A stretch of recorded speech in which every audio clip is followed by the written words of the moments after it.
Attendez, juste une chose que je voulais vous... Il y a quelque chose qui n'apparaît peut-être pas dans les archives, et c'était à la fois comique et déroutant. Le juge qui présidait le tribunal était totalement dépassé. Il était totalement dépassé.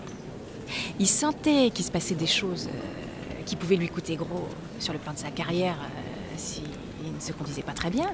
Parce que quand même, la presse était là. Et en même temps, il était manifestement pour une position assez sévère. Hein. Pas question de rigoler avec ces sujets-là. Hein. Il allait peut-être pas envoyer Michel Chevalier en prison, mais Madame Borbuc, bon...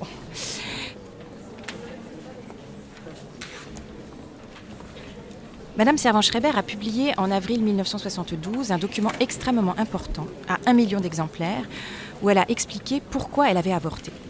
Je voudrais que le tribunal, qui n'a peut-être pas lu le numéro de L du 17 avril 1972, sache dans quelles conditions elle a avorté. Madame Servan-Schreiber, j'ai avorté pour des raisons médicales, car je risquais de mettre au monde un enfant anormal. Mais ce que je voudrais également préciser ici, et qui me paraît tout à fait lié au cas de Madame Chevalier, c'est que toute femme qui veut avorter a des raisons pour cela. Quelles que soient ces raisons, c'est à elle d'en décider et de prendre ses responsabilités selon ce que lui dicte sa conscience.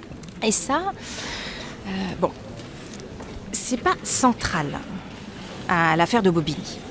Parce que l'affaire de Bobigny porte sur une très jeune fille qui, à l'évidence, ne pouvait pas mettre cet enfant au monde. D'ailleurs, Marie-Claire l'a dit, je ne vais pas mettre un enfant au monde pour qu'il aille à l'assistance. Donc, c'était vraiment ça. Donc, Marie-Claire, elle était vraiment dans le droit fil de tout ce qui s'est... de tout ce sur quoi s'est fondé le mouvement pour la libération des corps, qui est que, quel que soit le motif, il faut que ce soit les femmes qui décident et elles seules.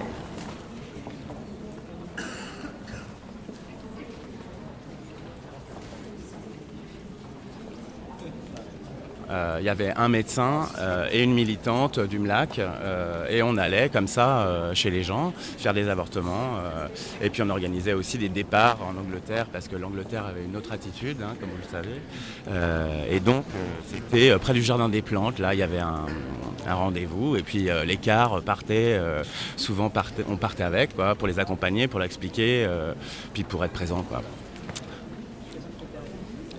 Oui, moi j'ai fait partie des groupes qui ont fait quelques avortements, avec parfois des déceptions d'ailleurs idéologiques, enfin bon. Est-ce que vous avez vu le film Histoire d'A ?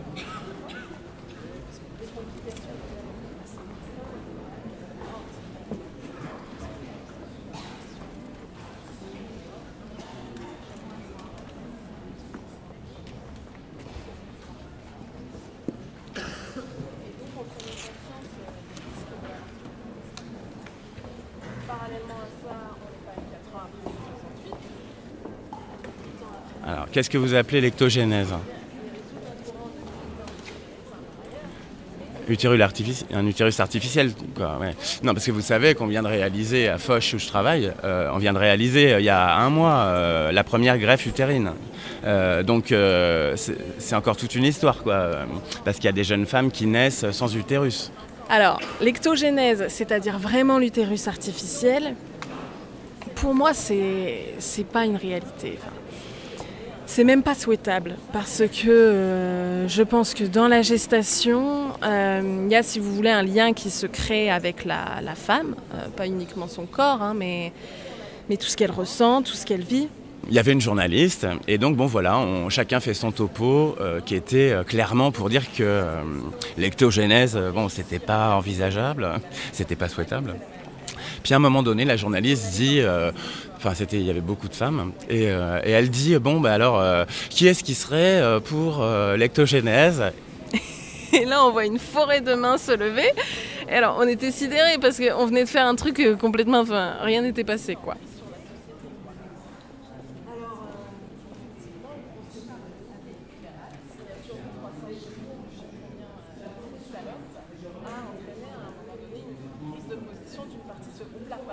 C'était un peu naturel, quoi, puisqu'on était dans une mouvance quand même depuis plusieurs années.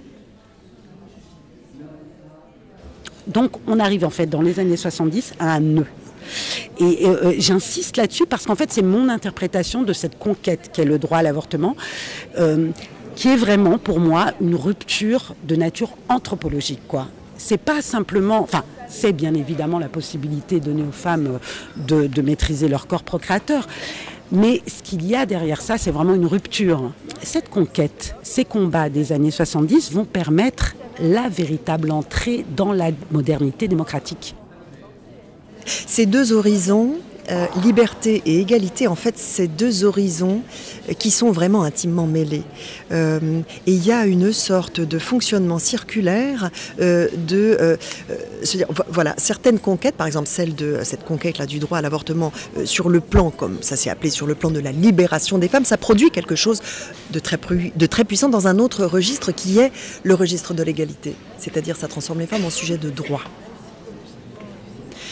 Ce mouvement que produit le féminisme des années 70, c'est-à-dire une dynamique qui est lancée alors, qui va permettre aux femmes de devenir enfin des hommes comme les autres, c'est-à-dire qui va notamment leur permettre d'investir le monde social, la sphère professionnelle et d'assumer, de prétendre à un certain nombre de métiers, un certain nombre de statuts, un certain nombre de fonctions sociales qui va les voir progressivement venir sur des terrains jusque-là exclusivement masculins. Devenir vraiment, s'accomplir vraiment comme des individus comme les autres. Les nouvelles générations d'hommes aspirent à une existence davantage équilibrée entre les pôles sociaux, enfin le pôle social et le pôle familial de leur existence. Bon, c'est pas toujours facile, hein, ça se fait parfois de façon encore très inégalitaire, c'est-à-dire on voit bien des jeunes papas investir, ok, super, la sphère, la dimension parentale, mais pour ce qui concerne les tâches ménagères, on est évidemment très loin. Mais une fois encore, moi ce qui m'importe, c'est quand on commence à pouvoir penser les choses, j'ai pas besoin de validation sociologique massive pour pouvoir dire qu'aujourd'hui les hommes sont pas loin de devenir des femmes comme les autres. Alors je force un peu le trait, ou que les pères sont pas loin de devenir un peu des mères comme les autres.